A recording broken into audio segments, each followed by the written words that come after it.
Happy birthday కానీ ఎవరిది? మన అఖిల్ గాడిది. ఇంటర్ క్లాస్మేట్ ఈడు. క్లాస్లో ఎప్పుడు ఎక్కువ మాట్లాడుకోవాలా, ఇంటర్ అయిపోయిన తర్వాతే వీడికి నాకు మంచి సరే కదా, వీడు పుట్టినరోజు ఏమి ఇవ్వబోతే ఏడుస్తాడని చెప్పేసి గిఫ్ట్ కొని ఇవ్వడం అయితే జరిగింది. దీన్ని మూన్ ల్యాంప్ అంటారనమాట. చూడండి అలా రంగులు మారింది.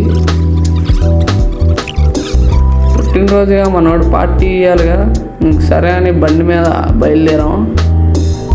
ఎక్కడికి అనుకోమాకండి, ఖుషీ డాబా అని గన్నవరం దగ్గరలో ఒకటి ఉండిద్ది, అక్కడికి వెళ్ళాం.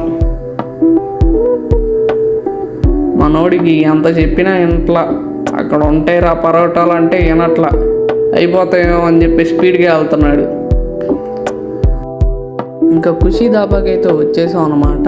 వచ్చిన తర్వాత అక్కడ పరోటాలు ఆర్డర్ పెట్టేసుకున్నాం. తినడం అయిపోయింది, ఇంక చేతులు కడుక్కోవడానికి బయలుదేరాం. ఇదే మన ఫోటోషూట్ స్పాట్ అనమాట. ఇంటికి బయలుదేరేసాం అందరం కలిసేసి. ఇంటికి వెళ్ళే ముందు ఐస్ క్రీమ్ తిందాం అని చెప్పేసి ఫలూదా బండి దగ్గర ఆగిపోయాం. అందరం స్కూప్స్ తినేసాం. సందీప్ మావయ్య ఇంకందరం ఐస్ క్రీమ్ తినేసి బయలుదేరతాం. అఖిల్ గాడీడే. ఈ మధ్య స్నాప్ బాగా ఫ్యాషన్ అయిపోయింది. తినే కంటే ముందు స్నాప్ పెడుతున్నారు అందరూ. ఇదే మనం ఇచ్చిన గిఫ్ట్.